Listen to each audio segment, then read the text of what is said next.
Hello students. पिछली कुछ classes में हमने संगम युग के बारे में चर्चा की और पिछली क्लास में हमने संगम युगीन शासन व्यवस्था, न्याय व्यवस्था, कर व्यवस्था, सैन्य व्यवस्था और आर्थिक जीवन के बारे में बात की। आज की क्लास में हम संगम युगीन सामाजिक जीवन, धार्मिक जीवन और कला व स्थापत्य के बारे में बात करेंगे। संगम युगीन सांस्कृतिक जीवन की प्रमुख विशेषता की अगर हम बात करें तो वो है आर्य और आर्यतर सांस्कृतिक तत्वों का समन्वय। दक्षिण की संस्कृति में उत्तर भारत की संस्कृति के बहुत सारे तत्व पाए जाते हैं। उदाहरण स्वरूप रामायण और महाभारत की जो कथाएं हैं वो इस युग में दक्षिण में बहुत ही प्रचलित थी। तमिल राजाओं द्वारा महाभारत के सैनिकों को भोजन कराने, शिव द्वारा त्रिपुर का विध्वंस, शिवी की कथा, कृष्ण और असुरों का युद्ध, अरुंधति की पतिव्रता स्त्री के रूप में कल्पना, ऋणत्रय की अवधारणा, विवाह के प्रकार इत्यादि में उत्तर भारतीय संस्कृति का प्रभाव संगम साहित्य में हमें स्पष्ट तौर पर दृष्टिगोचर होता है। सबसे पहले हम बात करते हैं संगमकालीन सामाजिक जीवन की। तो सामाजिक संगठन पर आर्यों की वर्ण व्यवस्था का प्रभाव हमें स्पष्ट दिखाई देता है।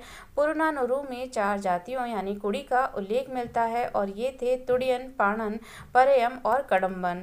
इनकी पहचान आर्यों के 4 वर्णों से हम कर सकते हैं और मोटे तौर पर संगम समाज 4 वर्गों में हमें विभक्त दिखाई देता है: ब्राह्मण, शासक, वणिक और कृषक। इनके अलावा कुछ व्यावसायिक वर्गों का भी उल्लेख हमें मिलता है, जैसे वेलार या कृषक, पुलियन जो रस्सी बनाते थे, चरवाहे, मलवर यानी डकैती करने वाले, एनियर यानी शिकारी, पेशेवर सैनिक आदि। राजा और शासक वर्ग समाज के भी नेता थे और वे कला कौशल को संरक्षण दिया करते थे। उनका खाली समय मद्यपान और स्त्रियों की संगत और नृत्य गान देखने में व्यतीत होता था। समाज में ब्राह्मणों के स्थान की अगर हम बात करें तो समाज में ब्राह्मणों को यथेष्ट प्रतिष्ठा प्राप्त थी और राजा द्वारा उन्हें संरक्षण और सम्मान प्रदान किया जाता था। धार्मिक कृत्यों, यज्ञों के संपादन के अलावा ब्राह्मण राजा के दरबार में सलाहकार और कवि के रूप में रहा करते थे। राज्य उन्हें स्वर्ण मुद्राएं, हाथी, घोड़े और भूमि भी दान में देता था। ब्राह्मण मांस भक्षण और ताड़ी पीने के अभ्यस्त थे।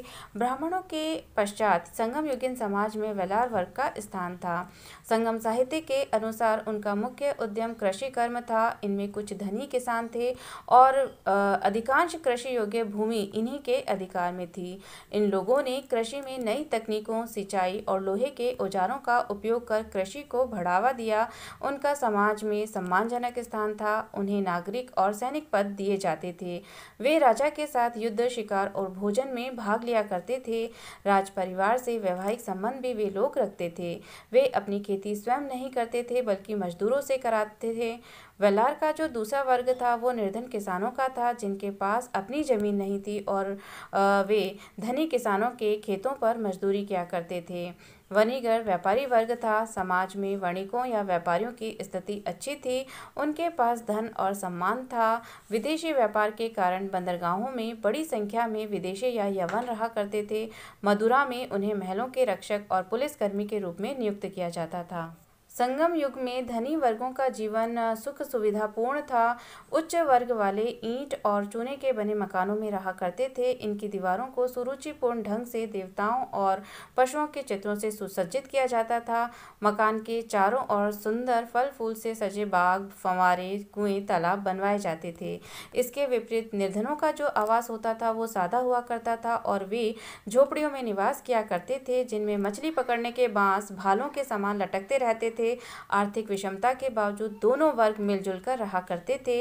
इस विषमता के विरोध करने की प्रवृत्ति हमें संगम साहित्य में दिखाई नहीं देती है। संगम युगीन समाज में अगर स्त्रियों के स्थान की बात की जाए तो समाज में स्त्रियों को सम्मानजनक स्थान प्राप्त था और उच्च वर्ग की स्त्रियां ललित कला की शिक्षा पाती थी। कुछ स्त्रियों ने कविताएं भी लिखी। तमिल साहित्य में नचेलियर और ओवियर जैसी कवित्रियों की चर्चा हुई, जिससे स्पष्ट है कि इस काल की स्त्रियां सुशिक्षिता हुआ करती थी।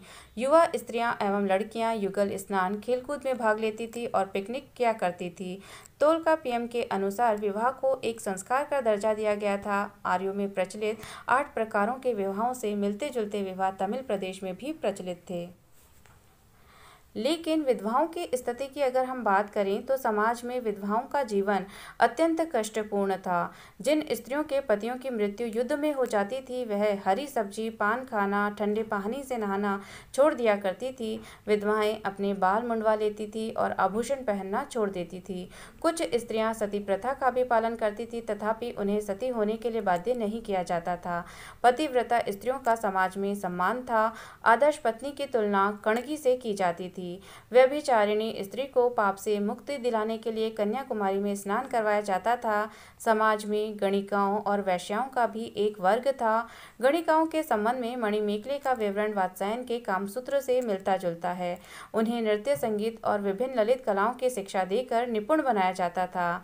जो गणिकाएं अपने पेशे के विरुद्ध कार्य करती थीं, उन्हें दंड स्वरूप सिर पर 7 ईंटें रखकर सार्वजनिक रंगमंच के चारों ओर परिक्रमा करनी पड़ती थी। अनेक नर्तकियां राज दरबार से संबंधित थीं। कुछ गायकों के साथ एक जगह से दूसरी जगह घूमा करती थीं। संगम युगीन लोगों के वस्त्रों और आभूषणों की अगर हम बात करें तो तमिलवासी सुंदर वस्त्र और आभूषण पहना करते थे। आभूषणों में प्रमुख थे कान की बाली, अंगूठी, हार, कमरधनी इत्यादि। रेशमी और सूती वस्त्र पहने जाते थे। उच्च वर्गों में उत्तम प्रकार के चावल और दूध का बना आपम प्रिय भोजन था। घी और दही भी प्रचलित था। भेड़ का नरम मांस, कछुआ और सुअर का मांस और विभिन्न प्रकार की मछलियां भोजन में पकाई जाती थी। स्त्री पुरुष दोनों ही मद्यपान किया करते थे। हरी बोतलों में बंद विदेशी शराब, मुनीर अथवा अध पके नारियल के दूध, ताड़ी और गन्ने के रस से बनाई गई शराब अत्यंत प्रिय हुआ करती थी। ताड़ी को अधिक नशीला बनाने के लिए बांस के पीपों में जमीन के नीचे दबाकर लंबे समय तक रखा जाता था। मनोरंजन के साधनों में कुत्तों और खरहों का शिकार, मल्ल युद्ध, मुष्टिका युद्ध, पासा खेलना, पिकनिक मनाना, जल क्रीड़ा करना, साथ साथ स्नान करना प्रमुख थे। नृत्य और संगीत भी मनोरंजन के साधन थे। शासक और संपन्न लोग कवि सम्मेलन, संगीत सम्मेलन और नृत्यों का आयोजन किया करते थे। करिकाल नामक शासक ने अपने एक दरबारी कवि को एक सम्मेलन में 1,60,000 स्वर्ण मुद्राएं दी थी। संगम युगीन वाद्य यंत्रों की अगर हम बात करें तो संगम युगीन प्रमुख वाद्य यंत्र याल और नगाड़े थे। स्त्री पुरुष एक साथ मिलकर नृत्य किया करते थे। शिल्पाधिकारम में नृत्य की देशी यानी आर्यतर और मार्ग यानी आर्य शैलियों का उल्लेख हमें मिलता है। अब हम बात करते हैं संगम युगीन धार्मिक स्थिति की। तो संगम साहित्य में वर्णित धार्मिक जीवन की विवेचना से दक्षिण भारत में आर्यों के धार्मिक जीवन का भी प्रभाव परिलक्षित होता है। इस काल के धार्मिक जीवन में तमिलों की प्राचीन मान्यताओं के अलावा आर्यों के धार्मिक विश्वास का समन्वय हमें दिखाई देता है। तमिल प्रदेश में भी ऋषि अगस्त्य और कौंडिन्य का पर्याप्त प्रभाव था। दक्षिण में वैदिक धर्म के प्रचार प्रसार में इन दोनों की प्रमुख भूमिका थी। अगस्तेश्वर के मंदिर दक्षिण भारत में स्थापित किए गए। अगस्त्य से संबंधित अनेक पौराणिक आख्यान दक्षिण भारत में प्रचलित थे। पांड्य राजवंश के पुरोहित अगस्त्य गोत्री ब्राह्मण होते थे। कौंडिन्य गोत्री ब्राह्मणों की भी प्रतिष्ठा थी। वैदिक धर्म की प्रधानता के कारण समाज और प्रशासन में ब्राह्मणों को बहुत ही महत्वपूर्ण स्थान प्राप्त था। राजा और सामंत यज्ञ किया करते थे। संस्कारों के पालन पर भी बल दिया जाता था। मुरुगन या सुब्रमण्य की पूजा अत्यंत प्रचलित थी और उसकी तुलना स्कंद कार्तिकेय से की गई है। इस देवता का प्रमुख अस्त्र बर्छा था। उसका प्रतिनिधि कुक्कुट या मुर्गा माना गया। उनकी पूजा विभिन्न मनोकामनाओं की पूर्ति के लिए की जाती थी। मुरुगन के अलावा शिव, बलराम, विष्णु के अनंत शय्याई रूप और शिव के अर्धनारीश्वर रूप की उपासना भी प्रचलित थी। पदुर पत्तों में विष्णु की पूजा में तुलसी और घंटी के उपयोग की चर्चा की गई है और इन प्रमुख देवताओं के अलावा स्थानीय स्तर पर अनेक ग्राम देवताओं की पूजा भी प्रचलित थी। विशिष्ट अवसरों पर इंद्र की भी पूजा की जाती थी। मणिमेखले में सरस्वती के मंदिर और कपालिकों का भी उल्लेख किया गया है। इससे ये पता चलता है कि सरस्वती की पूजा की जाती थी और शैव मतावलंबी विभिन्न संप्रदायों में बटे हुए थे। कृष्ण की पूजा भी उस समय प्रचलित थी। देवताओं को प्रसन्न करने के लिए नृत्य संगीत का सहारा लिया जाता था। विभिन्न यज्ञों का प्रचलन था। पशु बलि की प्रथा भी प्रचलित थी। देवताओं के निवास के लिए मंदिर बनाए जाते थे। स्त्रियां बच्चों के साथ मंदिर में उपासना करने जाती थी। व्रत और उपवास रखने की परिपाटी थी। सन्यासियों, विशेषतया त्रिदंडी सन्यासियों को सम्मान की दृष्टि से देखा जाता था। तमिलों की पुनर्जन्म, कर्म प्रतिफल बल तथा भाग्य में धारणा थी। भाग्य से निराश होकर अथवा संसार से विरक्त होकर सन्यासी बनने की अनेक कथाएं संगम साहित्य में हमें मिलती हैं।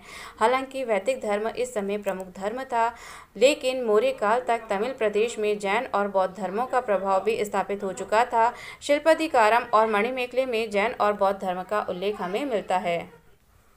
संगम युगीन समाज में अनेक प्रकार के अंधविश्वास भी प्रचलित थे। शकुन और नक्षत्रों की गतिविधियों में विश्वास किया जाता था। भविष्य वक्ताओं की समाज में बहुत मांग थी। भविष्य बताकर वे बहुत अधिक धन कमाया करते थे। बुरी शक्तियों से बचाव के लिए बच्चों को ताबीज़ पहनाए जाते थे। बाल मुड़े हुए स्त्री का दर्शन अशुभ माना जाता था। नज़र लगने से बचाव के लिए बच्चों के बालों में घी और सफ़ेद सरसों का तेल लगाया जाता था। बरगद के वृक्ष को देवता का वास माना जाता था। ग्रहण का कारण सांप द्वारा सूर्य और चंद्रमा को निगलना माना जाता था। कौवे की बोली से अतिथियों तथा विरहणी पतियों के आगमन की सूचना पाते थे, इसलिए कौवे को दाना खिलाया जाता था। आंख फड़कने से अशुभ का बोध होता था। मृतक संस्कार की विभिन्न परिपाटियां भी प्रचलित थी। दाह संस्कार और अस्थि कलशों के साथ या उनके बिना भी दफनाए जाने का उल्लेख हमें मिलता है। मणिमेखले में मृतकों के सम्मान में ईंटों की समाधि बनाने का उल्लेख मिलता है। उल्लेखनीय है कि दक्षिण की महापाषाणिक समाधियों की खुदाई में शवों के साथ साथ दैनिक उपयोग की कई वस्तुएं जैसे बर्तन, आभूषण, औजार आदि गड़ी हुई मिलती हैं और ये लोकोत्तर जीवन में विश्वास का सूचक है। तो ये कहा जा सकता है कि संगम काल में भी यह प्रथा प्रचलित रही होगी। अब हम बात करते हैं संगम युगीन कला और स्थापत्य की। तो संगम साहित्य से तमिल प्रदेश में कला और स्थापत्य के विकास के विषय में भी हमें कुछ जानकारी मिलती है। धनी वर्गों के जो घर थे वो ईंट और चूने से बनाए जाते थे, जबकि निर्धन वर्ग फूस की झोपड़ियों में रहा करता था। दीवारों पर सुंदर भित्ति चित्र बनाए जाते थे। नगर निर्माण सुनियोजित ढंग से हुआ करता था और नगर निर्माण की प्रचलित परंपराओं का पालन किया जाता था। नगरों की सुरक्षा के लिए प्राचीर का निर्माण किया जाता था। उनके चारों ओर गहरी खाइयां खोदी जाती थी। पुहाड़ नगर का विशद वर्णन संगम साहित्य में हमें मिलता है। नगर दो भागों में बसा हुआ था। समुद्र तटीय भाग में व्यापारियों, कारीगरों और यवनों की बस्तियां, दुकानें और बाजारें थी। नगर के भीतरी भाग में सुंदर आलीशान उद्यानों से घिरे महल सदृश मकान थे। दीवारों से घिरे मोती महल सदृश मकान थे। वातायनों, शयनगारों, गलियारों, तोरण द्वारों के निर्माण पर विशेष ध्यान दिया जाता था। मंदिर और बलिवेदियां भी बनाई जाती थी। ललित कलाओं और दस्तकारी के विकास पर भी पर्याप्त ध्यान दिया जाता था। इस प्रकार संगम साहित्य सुदूर दक्षिण के आरंभिक इतिहास और तत्कालीन समाज और संस्कृति के महत्व पर प्रकाश डालता है।